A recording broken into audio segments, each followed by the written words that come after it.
Cybermaterial presents Ask Me Anything Cyber, a fun, interactive weekly event for everything cybersecurity. Join us every week at noon Eastern Time for a high-energy, no-fluff recap of the week's biggest cyber stories. From data breaches and threat intel to major legal updates. Whether it's a high-profile hack, a new APT on the rise, or a must-attend summit, we've got it covered. But that's not all. We'll also break down the latest job market trends, share our thoughts on cyber stocks, and give you actionable insights to stay ahead. And of course, we wrap things up with what makes this show special, live Q&A with you. Have a question about a breach? Want to know how a threat works? Curious about getting started in cyber? Let us know and we'll answer it live. Without further ado, let's get this event started.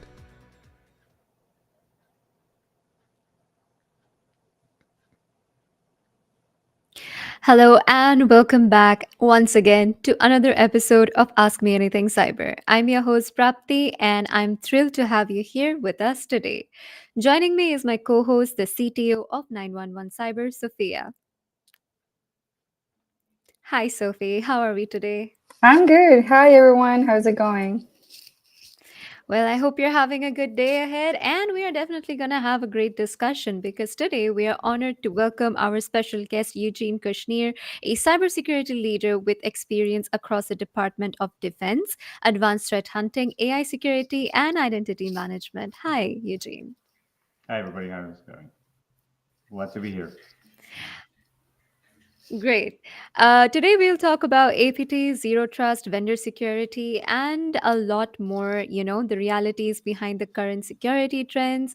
And for the viewers watching us live, feel free to drop your questions on our live chat, whether you're tuning in on this show on your YouTube, LinkedIn, or Substack.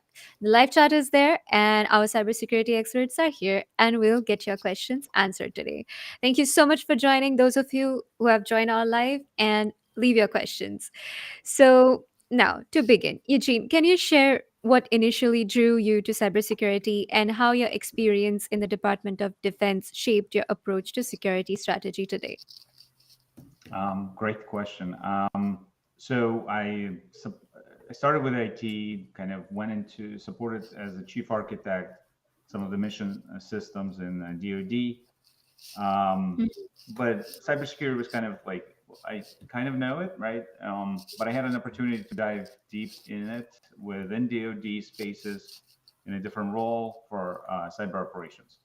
Kind of that shaped my career for the last 15 years into cyber, taking the vision of architect from an architectural perspective, blending that with hacker mindset, Yeah. because that was my one of my roles is white hat role, and that approach kind of changes the way that you approach defense.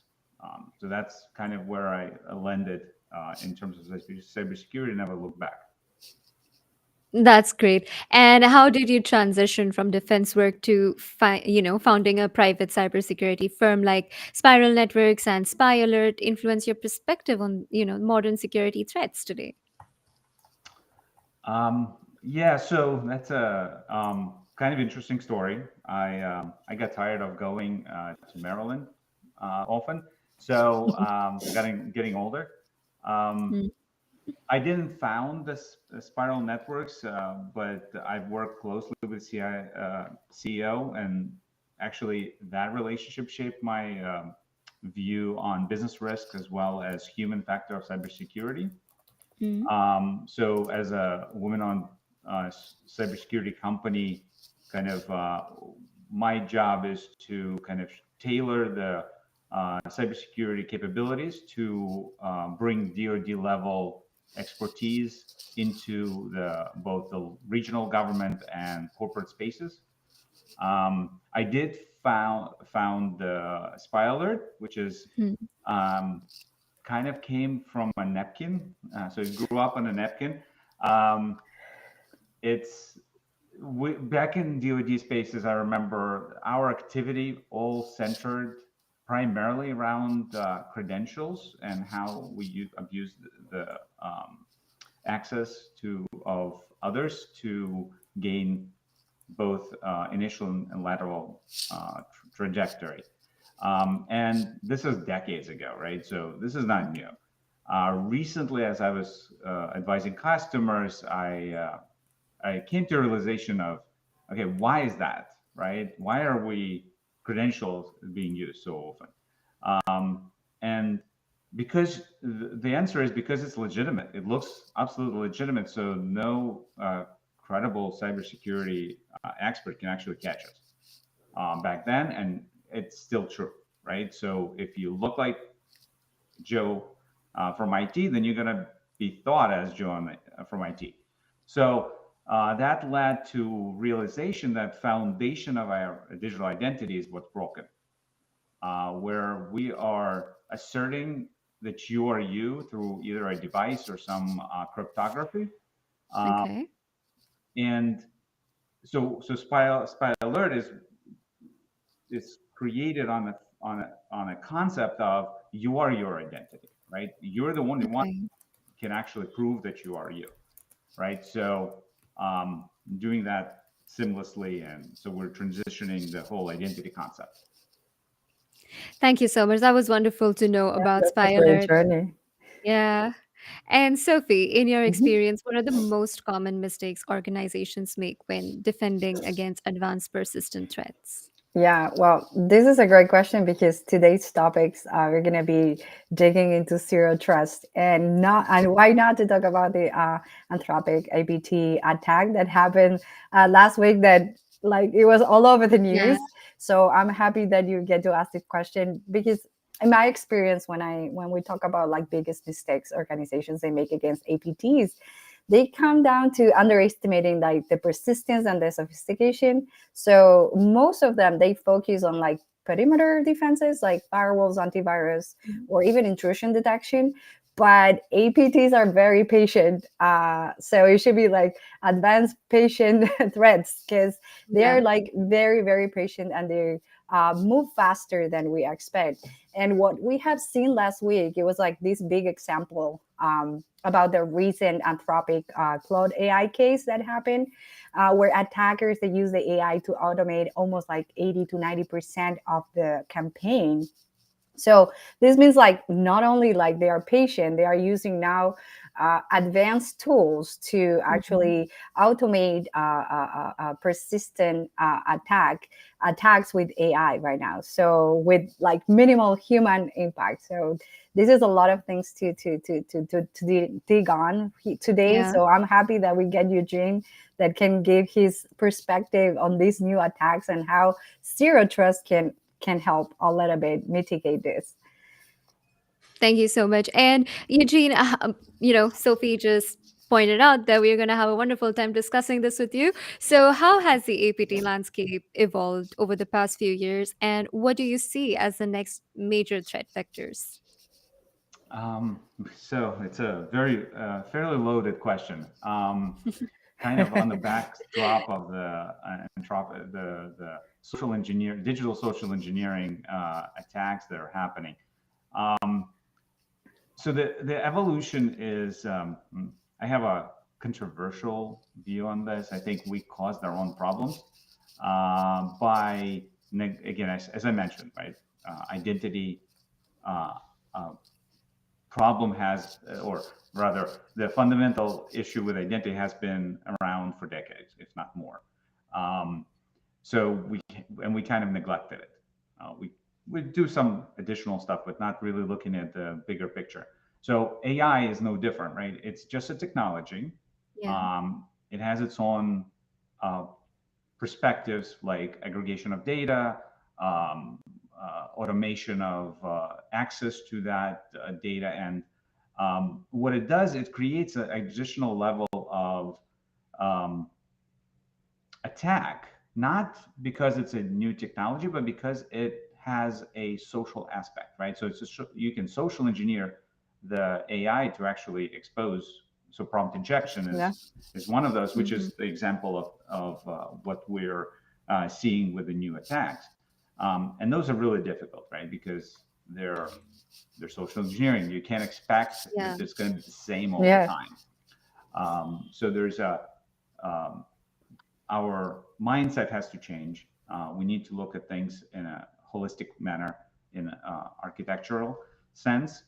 And zero trust is an important component. Even it's an architecture, and actually, zero trust is the mindset, right? We should be approaching it in from an architectural perspective, starting with identity foundational level that kind of bridges everything together, and then kind of propagating from perimeter and through the internal protection, assuming that you are going to be breached is the mindset that needs to be in the industry.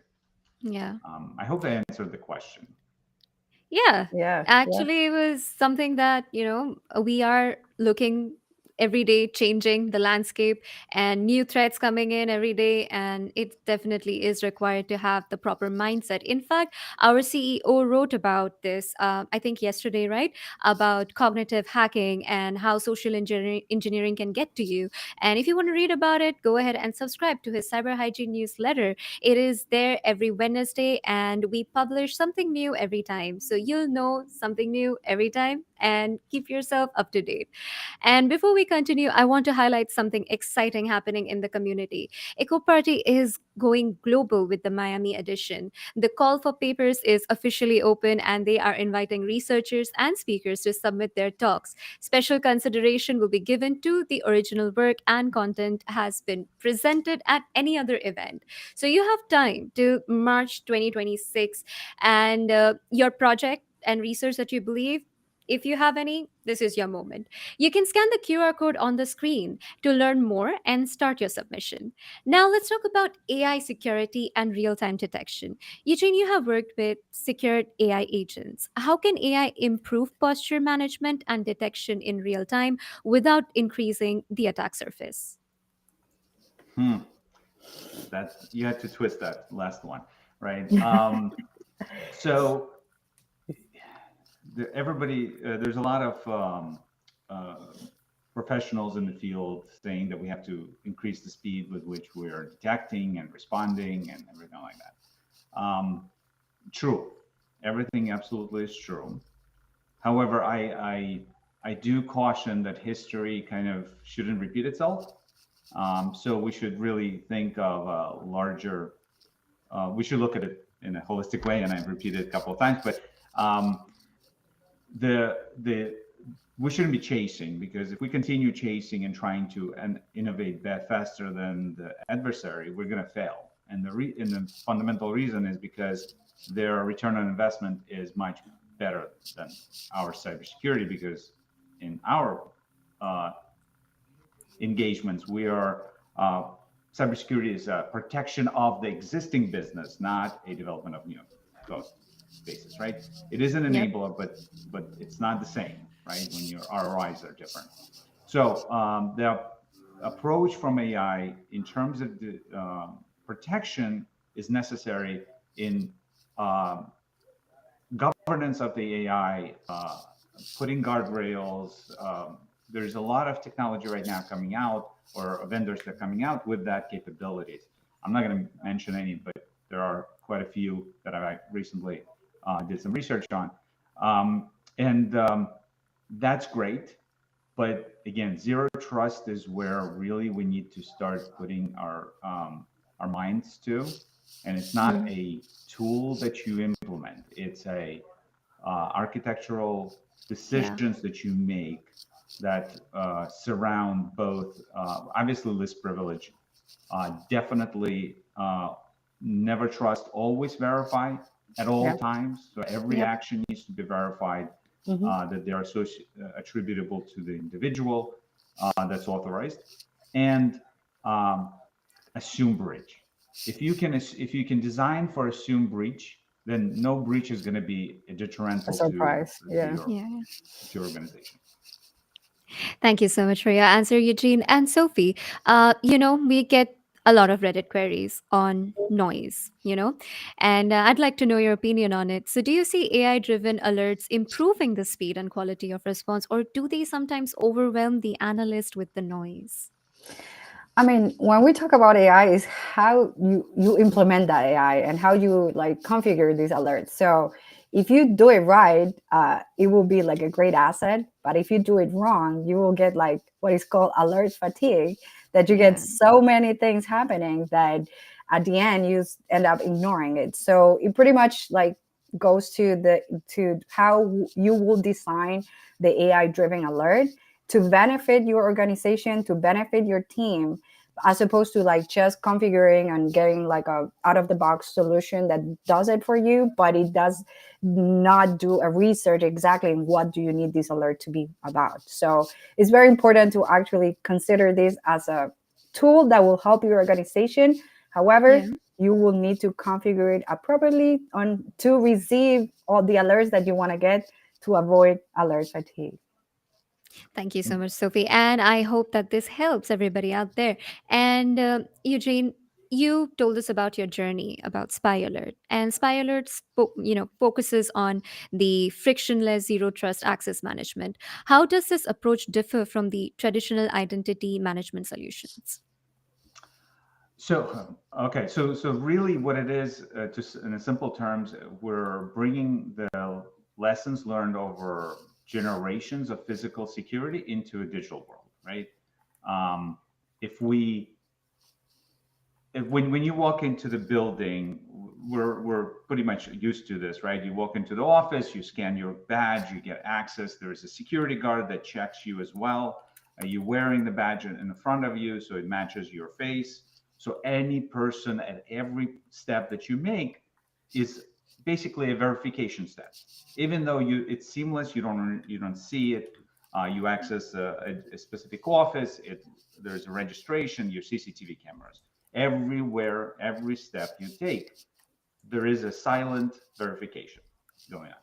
So why don't we take that to a digital world, right? So how do you do that? Yeah. If you use your existing technology, right? We're sitting at a laptop, right? Or you're on your phone, and if you can assert, forget assert, if you can be able to verify that you are who you are, right? Your face is you at every step, and the actions that you make can be validated against that, then every actions across all your assets will always be tied to you. So anybody that tries to abuse your credentials, either through session replay or hijacks or phishing, right? Yeah. Your credentials or bypassing any of these steps, they can't do it. So it's preventative in nature, because if they can't verify that they're you. So therefore, they're going to be blocked. And from a SIM perspective, from detection perspective, you get an obvious notification of a particular abuse. So credentials are stolen, you can take actions on it, and Yeah. no side effects. That's actually great. And love to know about the preventative measures. And we have a question coming in on LinkedIn. Hello, Tony. Welcome back. And the question is, hey guys, enjoying the stream. Quick question. What are the common gaps attackers still manage to exploit even when an organization follows a zero trust model? Yeah, that's a great question. I mean, just in my experience, and like in my opinion, like even with zero trust attackers, they will Yeah. find ways in, because zero trust is not like a silver bullet, like a one solve all solution. As Eugene said, it's more like a mindset, it's a concept. So it depends on your team and how well it's configured in your organization. So even though like zero trust started as a concept, we're now using it as a framework, we can say. So we sort of follow certain rules of like authentication, encryption. So a lot of things that involves of like applying this zero trust concept. So it's very important to actually have like configure policies, like legacy systems that they're like outside of your like zero trust, like enforcement zone, like which are like weak spots, I can say. Also, Eugene mentioned the compromised credentials. Phishing still like an issue. So Yeah. so it's very important not to think like a silver bullet solution, but as a thing to be configured properly to your needs, right? It's always like Yeah. depending on your organization's needs, right? I don't know, Thank you. Eugene, if you Yeah. want to like. Sure. So zero trust concept says that, right? Assume for breach, right? Yeah. So that assumes that zero trust doesn't mean that you won't get breached. It creates a resiliency framework for you, right? So it's minimization of blast, right? Yeah. Of impact. Attack surface. It's Yeah. prevention of to reduce it, making it more difficult, right? What the goal is, and the problem with proliferation, with expansion, progressive expansion of the phishing and automations of harvesting of credentials, is because we haven't been reducing our attack surface, right? From that perspective, and if we in a lot of the zero trust technology is not a single implementation that you can solve everything, right? So you have to kind of, those concepts are what will make you reduce your exposure to that. Nothing is perfect, obviously. Okay. So, Sophie and Eugene, would you say like whatever you just said are the biggest misconceptions right now about zero trust? And typically, are there any way that we can avoid them? I think the misconception is that we've talked about this Trust quite a bit. as a product, like zero it's zero not, trust is not a product. Mm. not. So that's a misconception. Like some people may say, "Oh yeah, we're like selling a zero trust solution." So I understand, like it can be branded as a product, but it's as Eugene said, and everybody knows, it's a concept. So it's sort of like a certain rules that security teams should follow to implement zero trust. So I feel like that's the misconception sometimes. Like it's like labeled as a product, I can say.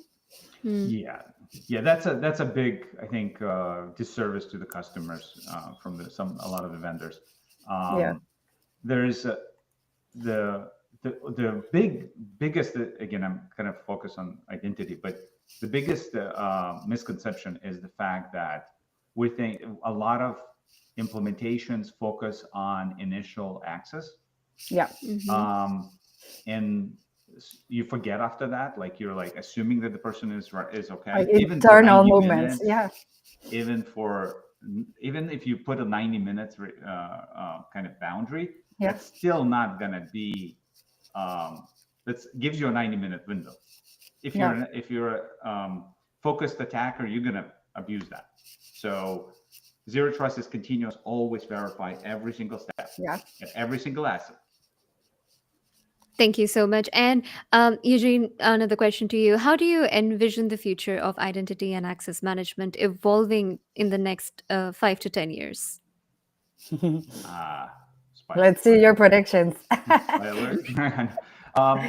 So realistically speaking, I think there is a lot of challenges with current implementations. In a lot of, especially smaller to mid-sized businesses, are really challenged with this, because identity with proper least privilege access controls are very difficult and laborious. I think where we're going to start seeing a lot more investment and innovation is in those spaces where you can, besides like the Spy Alert, which kind of creates this ecosystem of continuous verification of the individual, or not an individual, but actions against the individual. There's going to be innovations where you're could like easier and on-demand access control, permissions, probably with AI engaged in that, right? Because now if you can contextualize the needs of your users, you can then provide additional access to them as well as their agents, obviously. Okay. And by the way, since we do cover the cybercrime stories, I know for a fact that vendor security has become a major concern for organizations of all sizes. So, from your perspective, what is the single biggest risk organizations face when relying on third party vendors? That's for me. Yes. Okay, so The supply honestly, chain. yes. So yes, it's the biggest risk, but let's unpack that, right? Supply chain is not just your software, which is extremely difficult. You're talking about multi-layers because vendors get open source, get libraries, third parties, there's a lot of change there.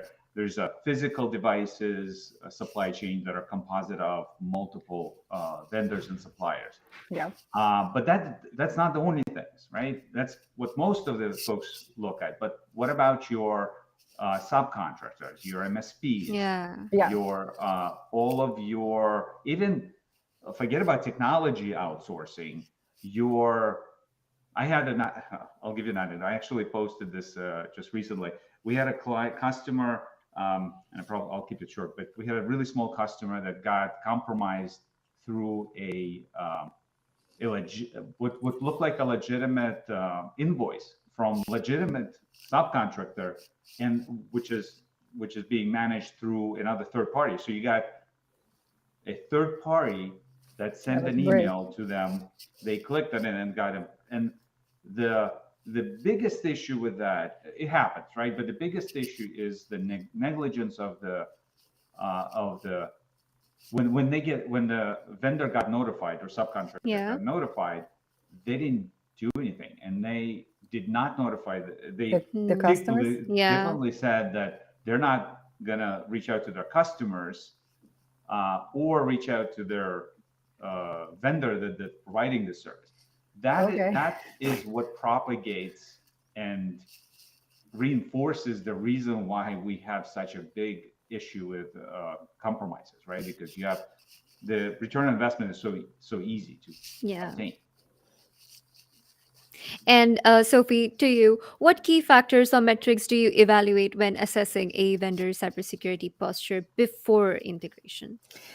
This is a key question here, and if you want also Eugene to give your insight here, it's very important when you are assessing like your vendor's cybersecurity posture before integrating, because as we know, a lot of hacks or a lot of attacks come from supply chain attacks. So you end up being like a third party victim here, And it was Yep. not because of your wrongdoing. It was because you had a contract with another like vendor that compromised your own customers. And there's so many samples here. Like I remember a month ago, we talked about the McDonald's chatbot Yeah. where they leaked their employee and customers' data because their third party vendor didn't secure properly the Yeah. application. So it was not McDonald's fault, but affected all their customers and employees. So, but it was the third party vendor here. So if I were like in the shoes of the CISO of McDonald's, I would have made sure that this provider would have like secured my application before deploying it, right? So one of the things that I always like to look out for is about their security framework, right? If they are like they follow standards like ISO 27001 or SOC 2 or NIST, like Yeah. to sort of see if they have some sort of like certifications there. Also, I always ask if they have an incident response plan, like if something happens, how long we're going to be Yeah. notified, and if it's going to be like 72 hours, and if they actually have like an incident response plan that they will actually provide help to customers, I don't know, with credit monitoring or anything that I can assure my customers they will receive in case a breach happens. As Eugene mentioned, assume Yeah. breach. So we need to be prepared for the consequences. So this is one of the questions that I will ask: what happened if something you are attacked or like compromised data? So what are the next steps? So for me, that's one of the other things. And the last one is like encryption, authentication. Where are you hosting your data? Which Yeah. is really important to know if it's hosted in the European Union, in the US, in the UK. So it depends where your data is, which laws are going to be applying to. So if it's in the European Union, GDPR is going to be like full force. Yeah. If you're in the US and you have like healthcare data, it's going to be like HIPAA. So it's very important to know exactly where this data is going to be stored too. So because laws apply to that one, and the law is going to come after you, even if you're like Yeah. a company in the US or anywhere where you're located. So these are like three questions that I will always ask to third party vendors. Thank you, both of you, for your insights on third party vendors. And since we are discussing it, it is a perfect time to look at a recent example identified by Google and Mandiant involving the Oracle E Business Suite. And this case really shows how important it is to stay alert, even with trusted products. Let's watch a quick video on the incident. Security researchers at Google and Mandiant have uncovered a large-scale attack targeting Oracle's e-business suite. An emergency patch was issued for the CVE, a critical flaw carrying a CVSS score of 9.8 exploited by threat actors. The campaign began with extortion emails claiming stolen data. Hundreds of compromised accounts were used in the widespread operation. Attackers exploited the EBS via HTTP post requests, deployed web shells, and maintained persistence inside victim systems. There can be links to the Clop extortion gang and possibly the Fin11 hacking group, though attribution remains uncertain. If you run Oracle e-Business Suite, apply the patch immediately. For more alerts, incidents, and news, subscribe to Cyber Briefing by Cybermaterial.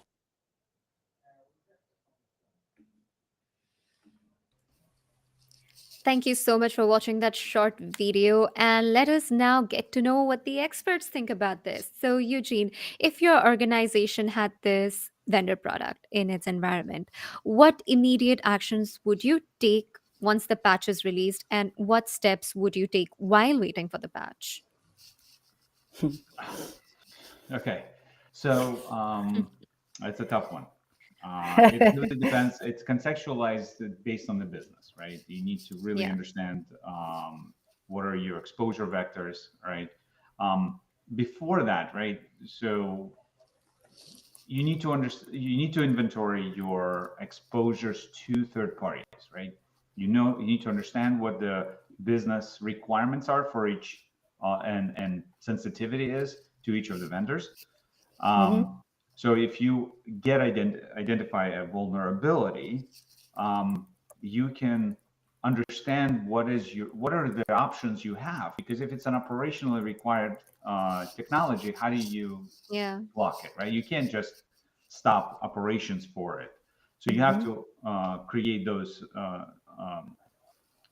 pivots and hopefully do signature-based detection to identify any kind of vulnerability and do a more scrutiny on the in the specific space, right? Specific technology and Yeah. boundaries of that system. As far as patching, right? Like it's a tough vulnerability in general, management and third-party kind of tracking is really difficult problem. So patching definitely is important. Looking and making sure that you don't have indications of compromise are essential, Yeah. because just because you patch doesn't mean that you haven't been compromised.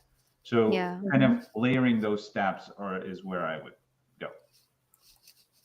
Thank you so much, Eugene, for your answer. And, Eugene talked about everything is not as it appears. Things might be running smoothly. So, Sophie, why is it important to keep an eye on vendor security even after a product has been installed and appears to be running smoothly? Wow, why is it important? We just watch a video Yeah. on why it is important and the consequences, right?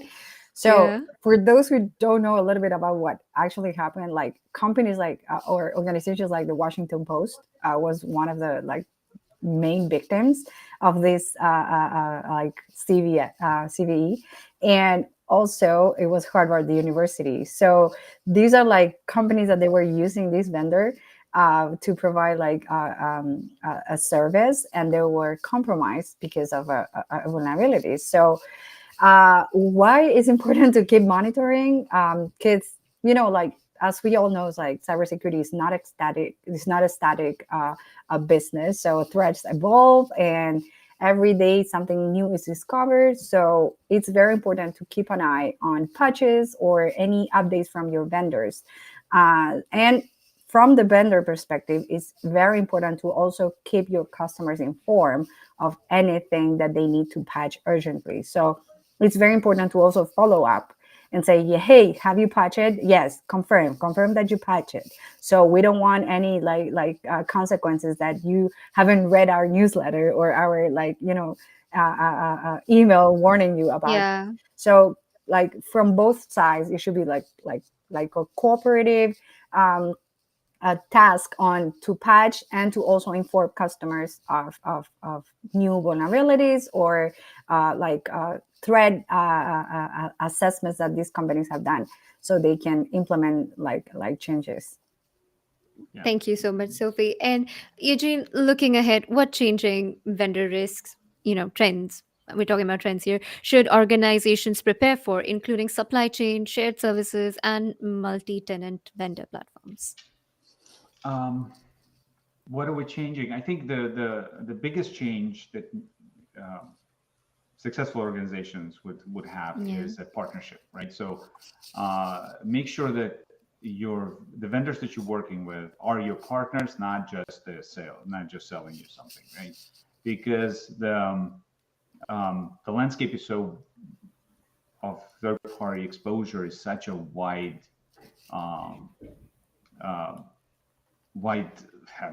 such a deep problem, right? Because you have so many relationships and engagements with, from a technology to operation, right, to services that different organizations provide, even accounting or legal, right? All of those outsourced services can be an exposure vector. Yeah. Yeah. Email from your lawyer that's addressing your specific case that they're working on could be an exploit, right? You don't know. So those real partnerships, discussions, and plans around all of your vendors is what is going to make a big difference. Yep. Thank you so much, Eugene. And, zero trust sounds like such a technical term. And it sounds like something that is either going to be technical or marketing related. And so let's talk about something that's going to be an everyday impact. And real harm can occur when organizations rely on it without implementing the principles, leaving sensitive systems exposed despite believing that they are, secure. So there's this thread on Reddit. in our cybersecurity where practitioners are talking about how zero trust has become the new buzzword. People point out that many vendors use the label on products to sound secure, but in reality is that simple buying a tool doesn't make an organization truly zero trust, in nature. So the Reddit post highlights that many vendors label products as zero trust just for the marketing experience of it. So Eugene, from your experience, how can organizations separate real zero trust implementation from the vendor hype? Um, well, you started with saying that the zero trust is a technical term. It is to some extent, right? And I think that that's the problem. Is you need architects, technology architects, to understand what the solution actually provides. To understand, I would urge that vendors should really be more transparent as well. So, for example, unfortunately, I'm biased, right? So, Spy Alert does provide zero trust capability, but what it's doing, it's a zero trust access management. So it's a component of the entire zero trust architecture, not the entire thing. Similarly, it just really, it's the socialization of what zero trust architecture means. If folks start to understand what that means and actually take the time to understand how the vendor plays into that overall architecture, like, for example, a microsegmentation is a zero trust component within your architecture. Same for which is part of zero trust network management. Same as like communication, things like. It's again, yes, do you play into zero trust, but vendors should really be a partner and actually explain that, how that plays into your ecosystem. Yeah. And thank you so much, Eugene, for your answer. And Sophie, we have been talking about how zero trust is a concept. And one comment in this Reddit section said that zero trust is a concept, not a product. How do you turn that mindset into actionable architectural decisions for mission critical systems? Well, I mean, as we always said, like we said before, like it's not a product that you can buy. Like you go to any vendor and you say, "Give me zero trust," but it's really like keep in mind and always remember, it's like never trust, always verify. So this how it translates to architecture, and Eugene already mentioned this.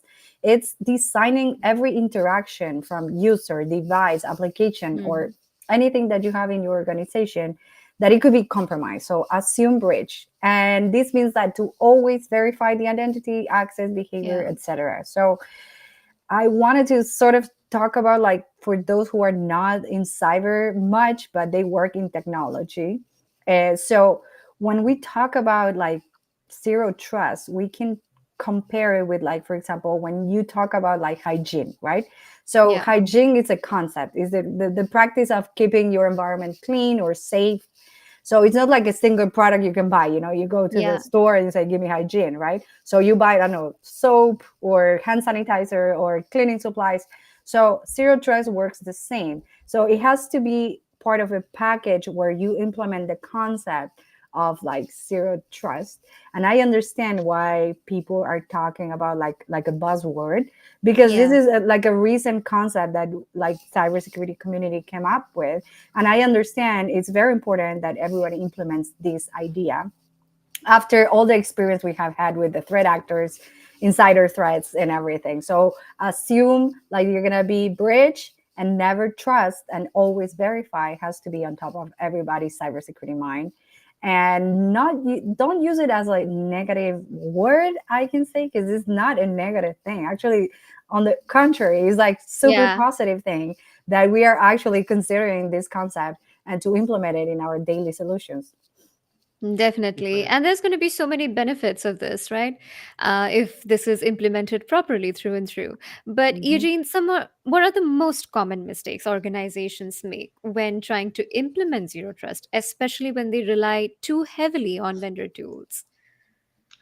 Well, I think so. The reason why people or the organizations tend to gravitate to buying zero trust, right? which as we demystified, it's not a thing. You can't buy into it, but it's because it's hard. It's a hard concept, basically. And realistically speaking, you don't need tooling. You don't need to retool the entire organization to actually implement zero trust. There might be certain gaps that you can integrate, right? So like if you have identity management, like if you are, now the question is, are you doing identity, at least privileges and allocating permissions properly?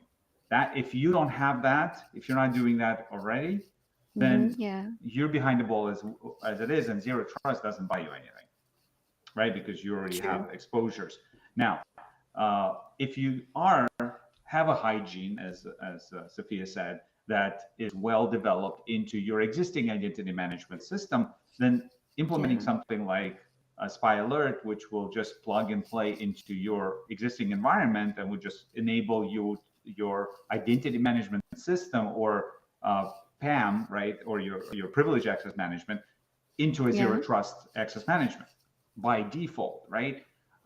So vendors need to sell their products, so they need to use the buzzwords, and even those that don't think it's an appropriate way of doing it, they have no choice because everybody else is doing it. So it's a catch-22. So as a organization, you just need to understand what it means, what is being implemented, how you implement, and don't worry, it doesn't have to cost you an entire redesign of the technology. Yeah.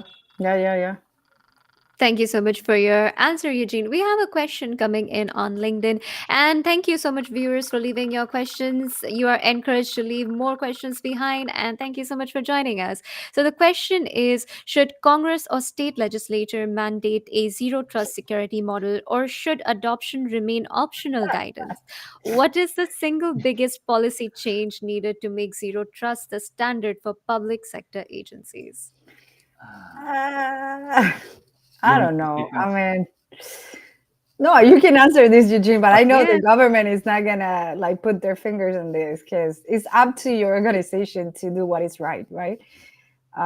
So unless this becomes like a formal framework, or maybe like part of like legislation, I don't know, like it's gonna be hard to, I don't know. Well, you can answer this one.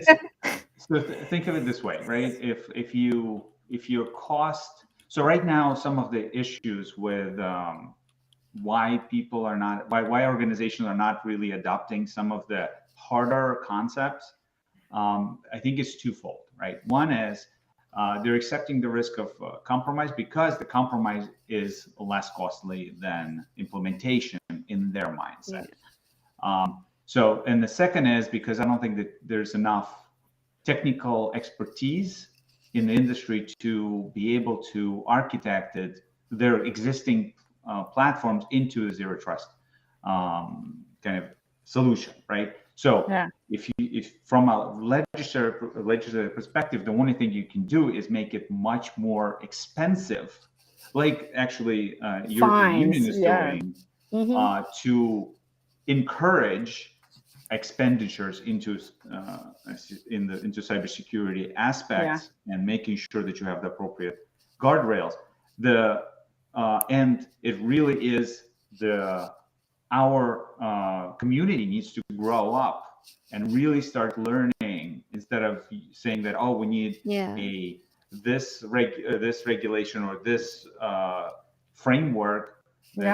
If you don't understand the concepts, you're not going to be able to support your organization. An organization will be penalized for it. So let's educate, and we need to make organizations really take it seriously. And keeping in mind the next 3 to 5 years, are there any emerging technologies or frameworks that will redefine how organizations implement zero trust? Eugene, would you like to answer that?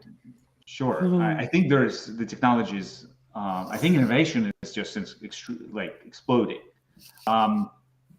With caution, right? I'll say that with caution because what really keeps me up at night personally is the fact that the innovative, the startup environment focuses and encourages velocity over anything else, Yeah.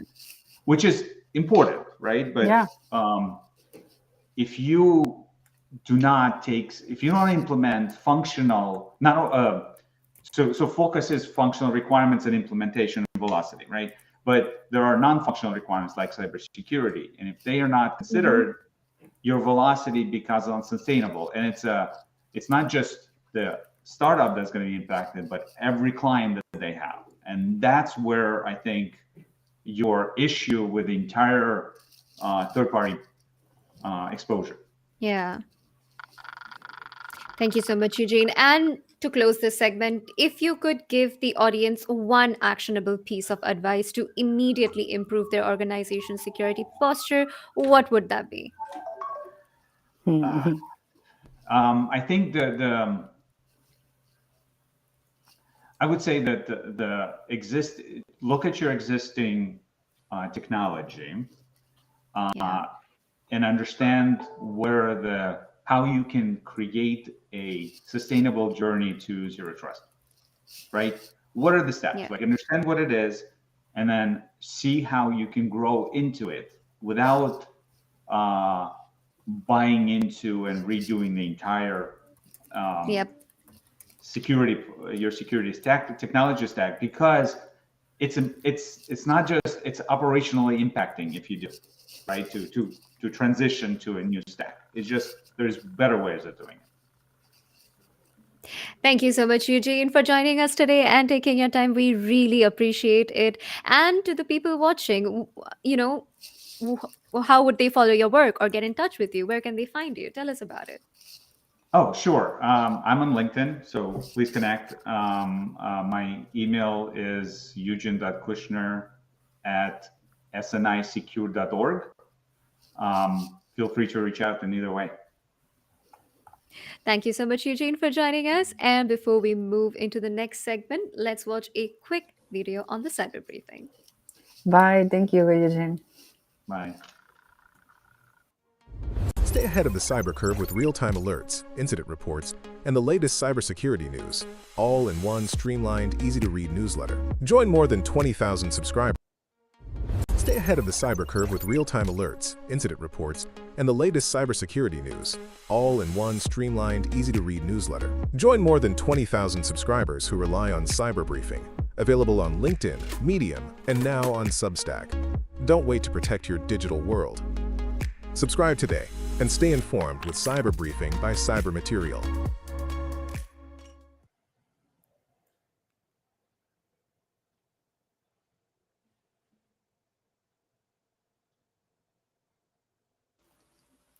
Hi, Sophie. Welcome back. We're going to cover the briefing recap where we talk about the top headlines of the week. So, going off with the alert, and I think this is part of the ClickFix activity, it's the interview campaign exploits JSON storage. So, what's that about? Yeah, so I love to talk about the cyber briefing because we get to talk about what happened during the week, even though it's not over. It's Thursday today. But before jumping in, I wanted to thank Eugene for his invaluable insights. And I do hope everybody in their organizations starts implementing zero trust concepts. And thank you again, Eugene, and everybody should connect with him on LinkedIn. Yes. And so, Sophie, let's talk about the cyber briefing a little and about the briefing, by the way. You can definitely subscribe to the briefing because we share updates every day and you'll be able to, watch out for if something comes your way. Yeah. So the interview campaign exploits the JSON storage, which is part of the ClickFix activities. So what about so we have been talking about the ClickFix for at least, I can say, 2 months already, because this is something that has been going on, as we call it, as persistent threat. So it's being conducted by North Korean threat actors. And it's a sneaky campaign that it has been called contagious interview campaign. And it's very dangerous because it weaponizes developers' workflows. So here's what is happening right now. This is a new ClickFix technique they are deploying. The attackers, they are posing as recruiters on LinkedIn. And they're asking them to collaborate on a crypto or Web3 application like project. So what they usually do, they send a demo project. It's usually hosted on GitHub or even their own GitLab.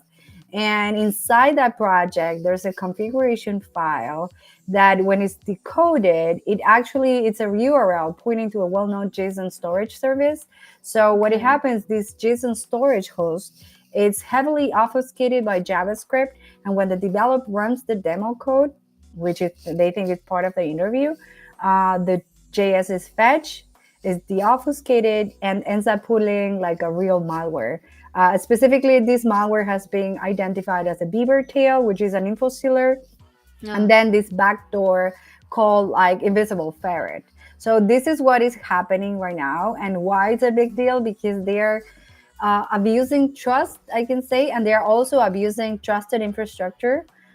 In this case, most security teams, they sort of like are not aware of this technique right now, and it's what we always call, like we've been calling, like a supply chain risk, because it's not just a phishing email, it's like Yeah. targeting developers, abusing the trust. So if anybody in your company is looking for a job and is being approached by these threat actors, they are also compromising your company as well. So Yeah. it's sort of like a huge network and like Yeah. infrastructure that they are deploying to actually penetrate companies Yeah. and even like developers. Yeah, and it looks to me that, things are getting more and more advanced as, time goes by. Now they're looking to target people through other sources, which is, I hope that we are able to keep up with all this. Yeah. And for the incident, we have Claude AI linked to Chinese espionage operations. So what are your thoughts on that, Sophie? Wow. So I wanted to talk about this for the entire week because it's been buzzing everywhere and everybody was talking about it as a big deal because this is like a major escalation on how AI is being weaponized. And this is Anthropic research team. They raised the alarm that Chinese state-sponsored actors, they use the Claude code, their agentic version of Claude, to run a Yeah. cyber espionage campaign. What they did is they jailbreak the AI, and the attackers, they full flow into like role playing. So they pretended to be an employee from a legitimate cybersecurity company doing like a defense testing. So let's say, Yeah. hey, I'm this person and doing a pen testing. Can you help me do this? Right. So they Yep. broke the overall attack and they sort of like social engineer the AI into doing what they wanted. So they Yep. start giving Claude small prompts, small like subtasks, I can say, but never giving like the full malicious picture. So it was like a step one, step two, step three. So this allowed the AIs to bypass their internal guardrails, I can say. Yeah. And what these end up being was like an automated reconnaissance and exploitation technique. So they manipulated the Claude code to perform like targeted reconnaissance, and they map out the infrastructure. They identified high value assets and assessing vulnerabilities. So this also went further because they exploited the code, they harvested credentials, and they built persistent backdoors.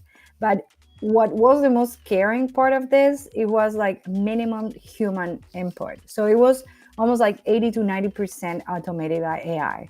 So we are reaching new levels on how AI is being used Yeah.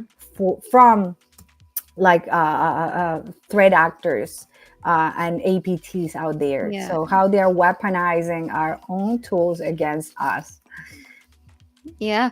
And, we're going to talk about the cyber news of the week. It is the RCMP launches a national cybercrime reporting system. Yeah. So for those who don't know, like the Canadian National Police Force, which is the Royal Canadian Mounted Police, they had Yeah. launched a new major tool, which is the equivalent of the IC3 in the US, but now it's available in Canada. And it's a nationwide online portal, and it's called Report Cybercrime and Fraud. So this system is run jointly by the National Cybercrime Coordination Center from Canada and the Canadian Anti-Fraud Center.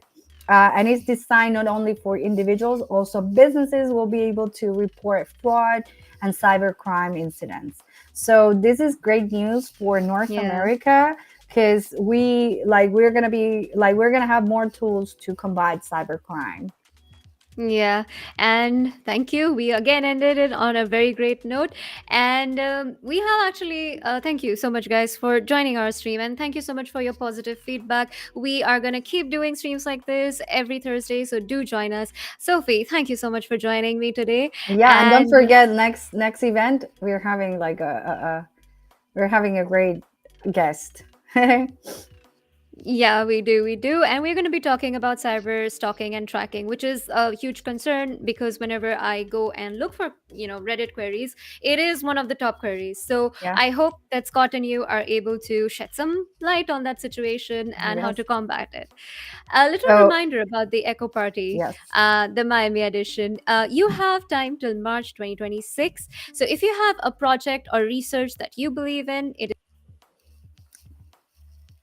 Sorry. learn more and start your submission. And plus the good news is that special consideration will be given to the original work and content that has been presented at any other event. So go ahead and make sure that you scan the QR.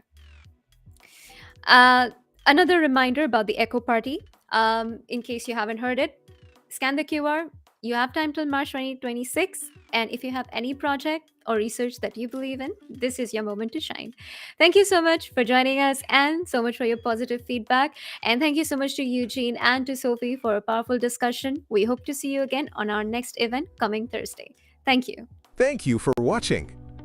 Stay tuned for our next Ask Me Anything Cyber, a fun, interactive weekly event for everything cybersecurity.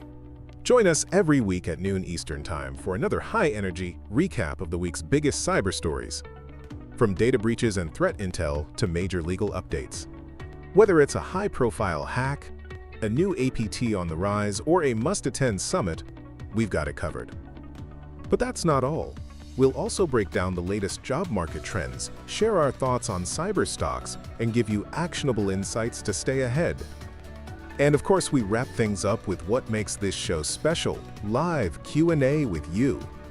Have a question about a breach? Want to know how a threat works? Curious about getting started in cyber? Let us know and we'll answer it live. See you next week.